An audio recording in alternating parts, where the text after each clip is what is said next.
Berjaga-jagalah dalam hidup. Terambil dari 1 Petrus pasal 5 ayat yang ke-8 sampai 9. Sadarlah dan berjaga-jagalah, lawanmu si iblis berjalan keliling sama seperti singa yang mengaum-ngaum dan mencari orang yang dapat ditelannya. Lawanlah dia dengan iman yang teguh, sebab kamu tahu bahwa semua saudaramu di seluruh dunia menanggung penderitaan yang sama. Dikutip dari laman newsdetik.com, seorang pria bernama Michael Presek tewas diterkam seekor singa yang dipeliharanya secara ilegal di rumah keluarga yang terletak di bagian timur Republik Ceko.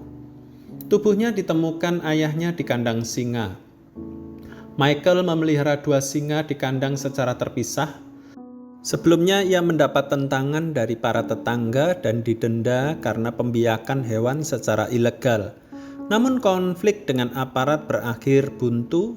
Dia menolak memberi izin kepada siapapun untuk masuk ke rumahnya.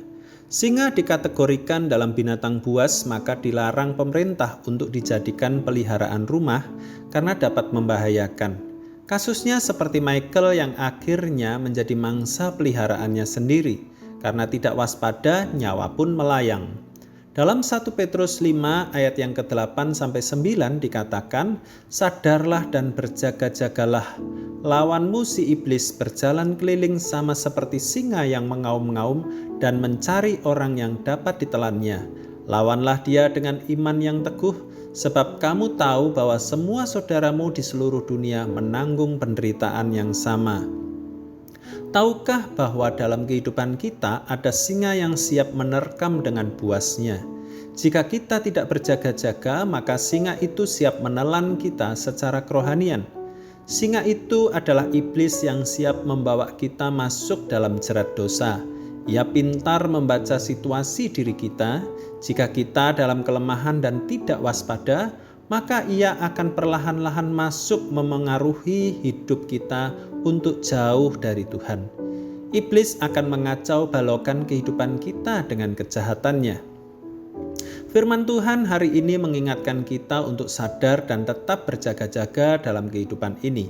Pesan ini penting untuk menjadi pengingat agar kita dapat terus menjaga hidup kudus dan memelihara iman. Dunia semakin penuh dengan tawaran yang menggiurkan, tetapi mengikat kita dengan belenggu dosa. Dengan menjaga iman yang teguh di dalam Tuhan, maka hidup kita akan dipimpin oleh Roh-Nya.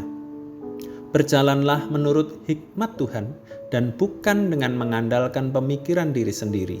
Berjaga-jagalah dalam menjalani hidup kita dengan selalu bersatu di dalam Kristus dan kebenaran firman-Nya.